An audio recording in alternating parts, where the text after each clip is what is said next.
I am your MAPE teacher, Ma'am Pen. How are you today? I hope you and your family are safe. Let us all fight COVID-19 by washing our hands properly, always use alcohol, wear face mask and face shield. Is it clear? Yes! Alright. Are you ready for an exciting learning adventure for today? Yes! That's great! So what are we waiting for? Come on and join me to the world of music. But before that, don't forget to bring your handy dandy, notebook, and your pen to take down some important notes. In our previous lesson in Music 9, we discussed about the instrumental music of the Romantic period. Particularly, its instrumental music, such as violin and strings music, piano music, and program music. Today, we're going to learn about vocal music of the Romantic period, particularly the opera. For our learning competency, explain the plot, musical, and theatrical elements of an opera after watching video samples. As per our learning objectives, first, define the meaning of an opera. Second, describe the plot, musical, and theatrical elements of an opera. And last, recognize the plot, musical, and theatrical elements of an opera after watching video samples.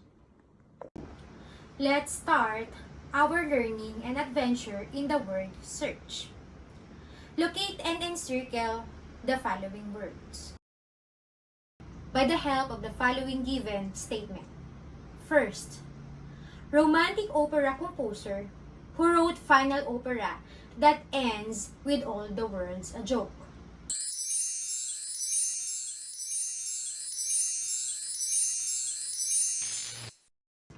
German term for composition for solo voice and piano.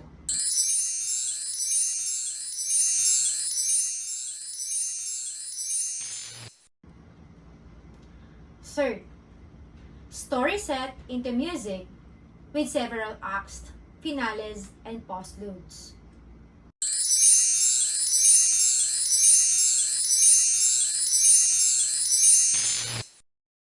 Viennese composer who wrote over 600 art songs and the Unfinished Symphony.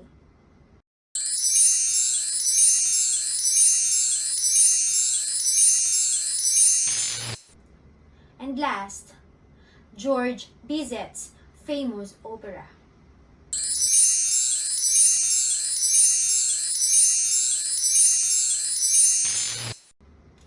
Are you done?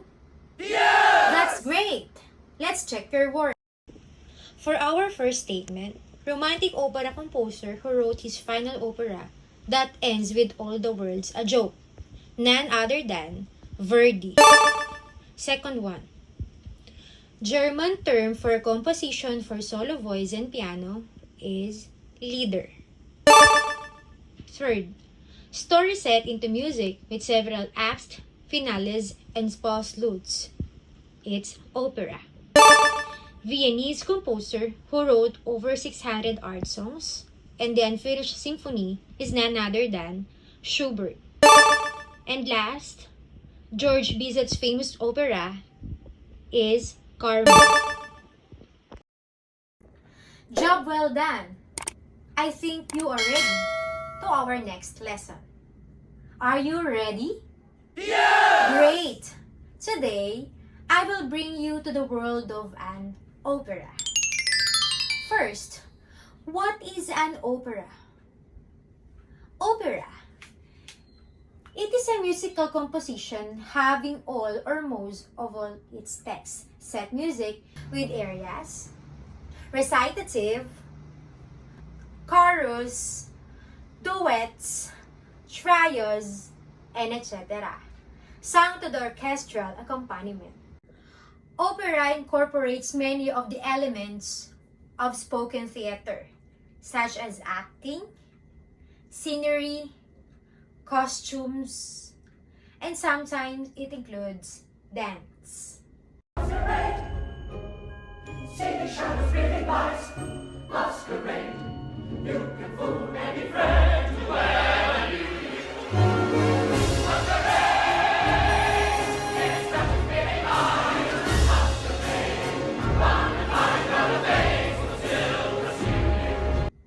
Did you understand? Yes! Very good. Opera became increasingly popular during the Romantic period. There are 4 components of an opera. What do you think are these components? I have here a fill in the missing letters. Can you help me in these letters to form them into correct words or terms? Yes! Alright, let us fill in these following missing letters by the help of the following statements. The first statement is, it is the text of an opera. Good. That is libretto. Second one, it is the book that the composer and the librettist put together. The answer is score. Third one, it is a declamatory singing used in the prose parts and dialogue of opera. The answer is recitative. And the last one, it is in the air or solo singing part that the public will remember best when leaving the opera house. The answer is aria. Good job! We have unlocked all the 4 components of an opera. What are the 4 components of an opera again? We have the libretto, score, recitative, and the aria. Are you ready for the next adventure? Yes! Alright! Let's proceed to the classification of human voice. I have here a jumbled letter. Can you help me to arrange the jumbled letters? Yes! It is the highest male voice. The answer is tenor. Very good. Next one. It is the middle male voice. Very good. That is baritone. And it is the lowest male voice. What it is? The answer is bass. Before we proceed to the female voices, let us listen and witness the male types of voices. Here we go. Or talk of darkness, forget these wide-eyed fears. I'm here, nothing can harm you. My words will warm and calm you. Say you need me with you here, beside you. Anywhere you go, let me go too. Insolent boy, this slave of fashion, basking in your glory. Ignorant fool, this brave young suitor, sharing in my triumph. Asarino, faithful friend, once again recite the plan. Your youngest believes I'm you. I the master, you the man. Did you hear the difference? For bass, it is quite high. For baritone, it is easy. For tenor, it is quite low belt. I hope that you fully understand the difference of... What are the male voices again? Alright, tenor, baritone, and bass. Excellent! Now that we're done in male types of voices, let us proceed to the types of female voices. It is the highest female voice. Exactly. That is soprano. The soprano voice is generally divided into the coloratura, lyric, and dramatic soprano. Which of the following is the highest soprano voice? Great! That is coloratura. What about the bright and full sound? Good job! That is lyric. And of course, the darker full sound is dramatic. Next, it is the middle and most common female voice. What is it? Definitely, that is mezzo-soprano. Last, it is the lowest female voice and the most unique among female. What is it? Absolutely, that is contralto. Now, let us listen to the types of female voices. We never said our love was evergreen or as unchanging as the sea. But if you can still remember, stop and think of me. Think of all the things we've shared unseen. Those who speak of what they know find too late that prudent silence is wise. Joseph Bouquet, hold your tongue.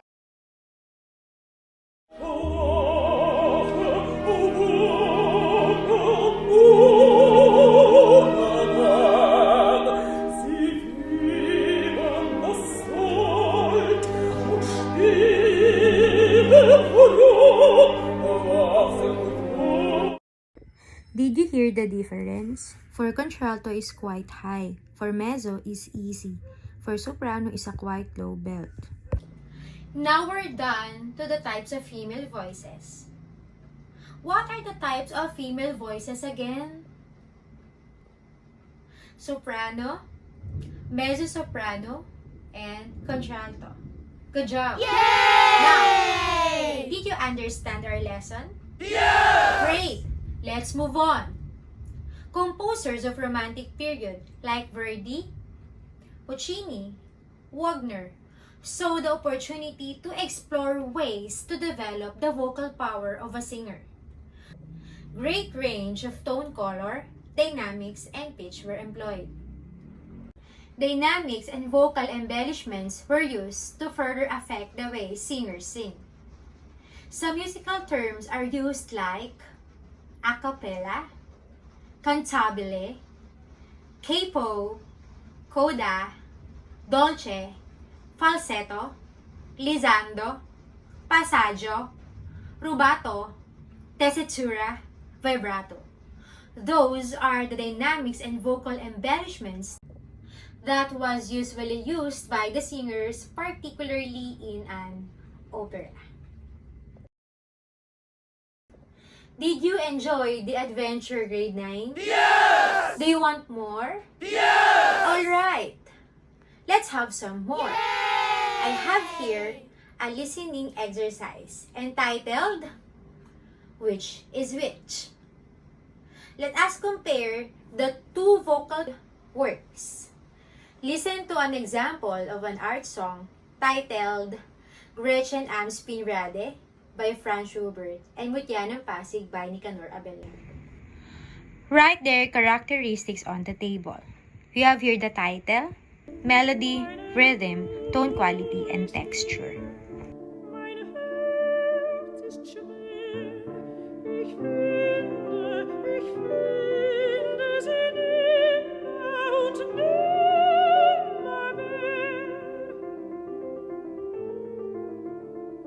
Wo ich ihn nicht hab, ist mir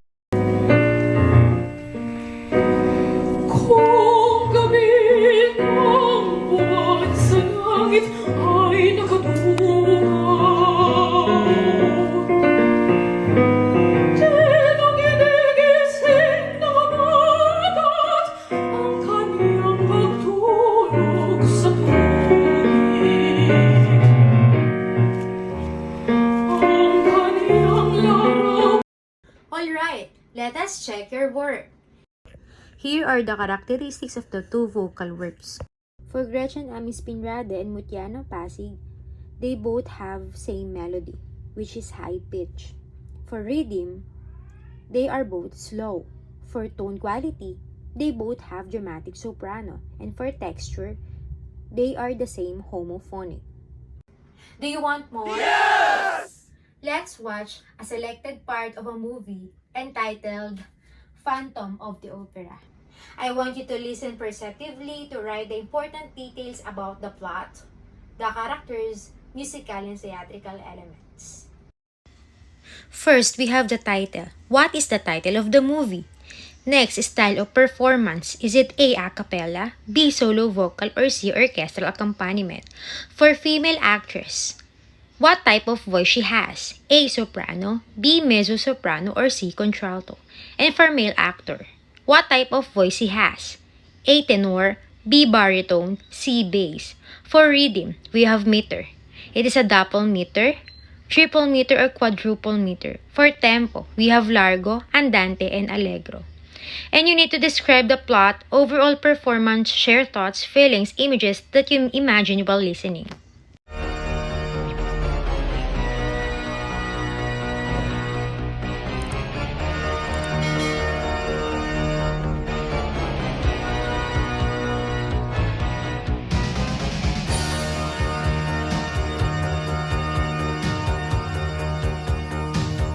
In sleep he sang to me, in dreams he came. That voice which calls to me and speaks my name. And do I dream again? For now I find the Phantom of the Opera is there inside my mind.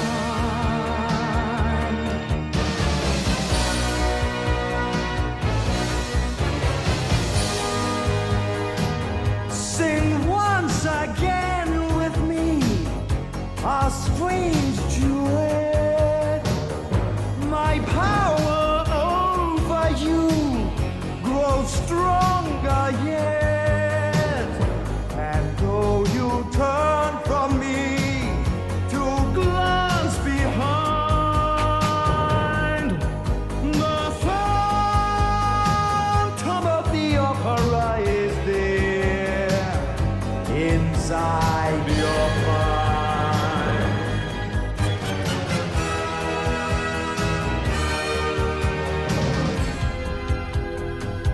Those who have seen your face draw back in fear. I am the mask you wear. It's me they hear. My spirit and my voice in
Let's check your work.